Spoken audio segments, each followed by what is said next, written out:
Have you ever wondered what of these competitions on Sorare is going to be the best to enter for your gallery? Well, this is the next question I attempt to answer in my question of learning AI together. Now, this series has recently transformed to a long form type of content rather than the short series that it started with because of popular demand and because it's a lot easier to explain stuff when I get a lot more time. And of course, the main focus recently has been ChatGPT because it's open to everyone, it's free, and it's easy to use. So what we found is that it is not great with numbers. It's more of a literacy tool. So we're going to try and embed that a little bit more. And then in addition to that, we've also learned that it can pick up things and learn from that. So although it doesn't really know the rules of Sorare, if you teach it the rules of Sorare, it will enable you to continue with that. And then what we've learned is it's not the finished product. It's not perfect. How it should be seen is more of an assistant than doing all the work for you. So you're still the main driver of this. And this is important because that's how we've used it for this next coming episode and how we determine what is the best league to enter. Now, what I absolutely love about doing this content is that you guys are getting involved without me even asking. People have reached out to me for lots of different things, and it's really gave me a buzz to ignite this series into my best possible series it could be so that we learn together. And in addition to just learning, we actually create. We're building something that's going to be so important. Someone has already reached out to me with what they've built with the help of ChatGPT, and it will essentially, whatever cap mode you put in, so let's say you pick cap 240, it will select all of the best players to reach that requirement for you. Now, that is a long-term goal for us, maybe not too long-term. I'm hoping I can actually get it done in February sometime because he sent me how he started learning and then how we can use ChatGPT to enable that. So I'm doing my research in the background. I'm learning as much as I can, as quickly as I can, but that's not the focus for this episode. This focus for this episode was actually brought to me by this guy. What he's doing is he is focusing on an Excel sheet that tells you all about the different rewards in Sorare, how they're transitioning over time, what's growing, what's decreasing, and looking at them in numbers. And I was like, that's fantastic. But the key part you're missing, in my perspective, because he wants people to build with him, he wants people to put their own input on it, was essentially, I felt it was missing reward valuation. And I was like, that's one of the key metrics in determining what league to enter is how good are the metrics, how good are the rewards, right? What's on offer? And that's pretty much what we're going to look at today. Starting off then, I downloaded absolutely every single reward given out in Game Week 393 thanks to the help of Sorare data. I used exactly the data scrapper I described last episode, so go and check that out if you haven't already.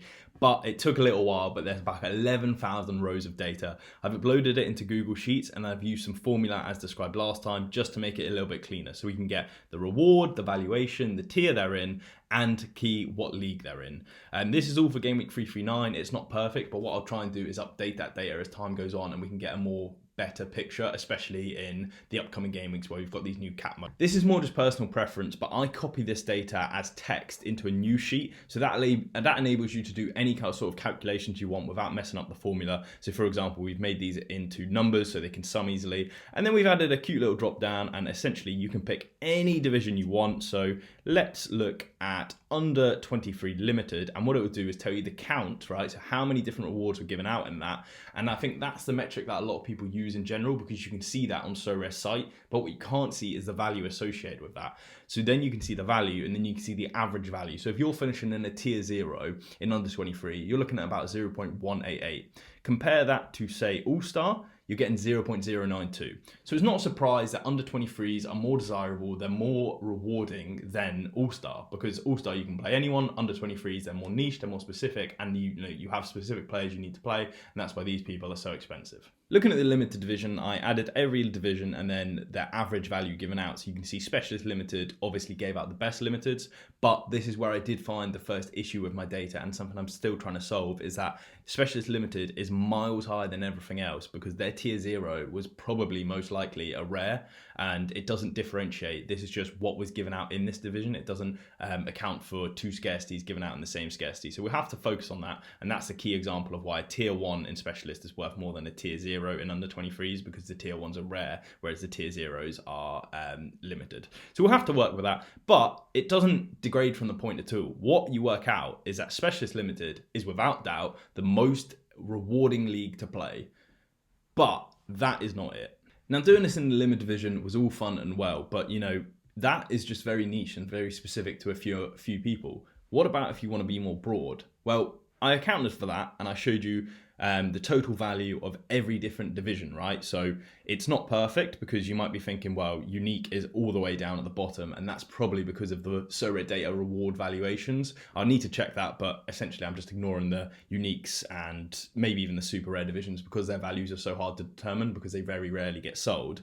But the key part missing here, so for example, if you were to look at Champion Europe Rare Pro, you'd be like, right, that's the best rewarding division, that's what I need to play. Two key factors I want to add in here, and this is where we're going to try and add more data and get better rewards or better output for that, is participants, right? We need to know how many people are playing. If this has the best rewarding value, but you're playing against 100,000 people, where the league below you're playing against 100 people, you want to be playing against 100 people because all things being equal, your size of probability will be greater, right? Greater chance of winning.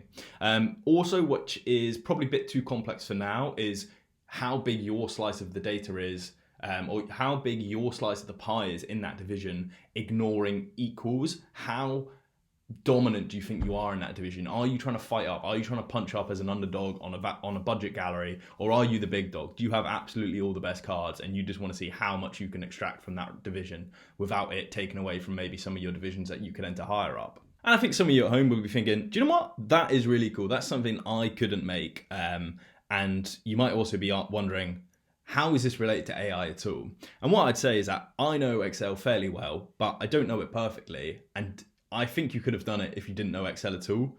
Because ChatGPT, and I've got to give a shout out to a good follower here, Gusto, or It's Gusto, I should say. He was the first one that actually made me think of this, because I put a poll out on what do people use ChatGPT for, and he said, oh, I use it to help me with work in Excel. And I was like, Excel is just such an obvious thing you can use it for because, you know, it's like Google, but it's a lot better. It'll tell you what to do. It can understand questions better. And I was like, yeah, Excel is exactly the sort of thing you can be using it with. So I tested it out whether it would actually calculate the entire, rewards for us, but it gave us a bad value because, like I said, it's not great with numbers. But, little things like how do you drag the formula down to the bottom of the sheet instantly? I was doing 11,000 rows, and I know you can drag down, and I know you can double click, but both of those didn't work. The drag down was taking too long. The double click didn't work because it was reading from another sheet. So what you had to do is Control D or Command D on a Mac, and it was just brilliant. So I'm trying to use it as a personal assistant. How do you delete all empty rows? How do you combine count and count if? Things I might have known, but I just got stuck on. In Excel, can you filter by colors? Great. And then I was like, why am I being so niche? You can filter on Google Sheets. You're using Google Sheets, so it told us exactly how to do that. So I'll probably try and add the filter in color now because I've never done that. But the whole point here is AI can be so powerful. You just need to know how to use it. Someone just needs to give you an idea, like Gusto being like, by the way, it works for Excel. So when I'm working on an Excel sheet, I'm like, oh, I'm stuck. Let's get unstuck. So I am really impressed with the AI and the tools in general. Filtering by color was so easy. So I've got the rare division up here and you can see how the different divisions pay. Obviously, like divisions like America aren't fully up and running, and that's why we need more data sets to get involved with. But this is where you can help, right? Because I need your guys' help to, give me ideas or maybe get involved yourself. If you do want to get involved yourself, please drop a comment or drop a DM to me on Twitter or on Discord and just say, yeah, I'm looking to get involved with AI. I'm looking to get involved with the spreadsheets, or maybe you want to get involved with the API calls or the Python scripts, because as I said at the beginning, they're the type of things that I'm trying to learn now, the very, very basics, just to try and, better myself and make better content at the same time. So, how can we add the participants in here? What's the easiest way? You can't be manually entering it. It's just not going to be possible to, scale that out.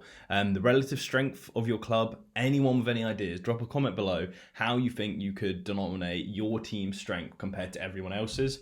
Obviously form and fixture comes into it, but a good starting point is maybe the last 15. So you sum up your last 15 of each team, compare it maybe to previous winning scores. It's very difficult. Obviously, this is like a long-term goal. This doesn't need to be solved next week. So yeah, any ideas, get them in the comments. And if you do want to get involved, reach out to me and maybe we can build a little group of us that are willing to put the work in. And yeah, I'm sure there'll be benefits for that. So thanks to the help from Yawaza, I was able to add the participants to my spreadsheet to show you exactly what is the best division to play. Which division should you be playing? And the answer is under 23 unique. You are welcome. Yes, obviously I realized the big glaring error, which is that you have no input on how much it costs to enter. So I've obviously added that to, things we need to think of for future episodes, and hopefully we can build on this. But it is still interesting data. Challenger Europe Rare Pro might not be one you think of that, you must be entering, but just looking at my statistics here, it would show it's one of the best rewarding divisions. And as someone that's got a load of Champion Europe rare cards, maybe we should be getting a super rare in there as well so we can actually start entering.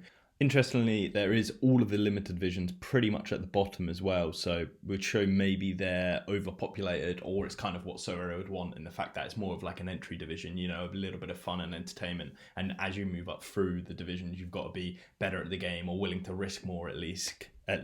I am actually personally really impressed with this spreadsheet. I know it's just the beginning, but to be able to knock this up over a weekend, and you know it can actually have impacts on your division. So I know for a fact I've put my teams in some of the wrong divisions this week. I knew that before seeing this spreadsheet, but now I have it, I can look backwards and say, okay, so where should have I focused on a little bit better?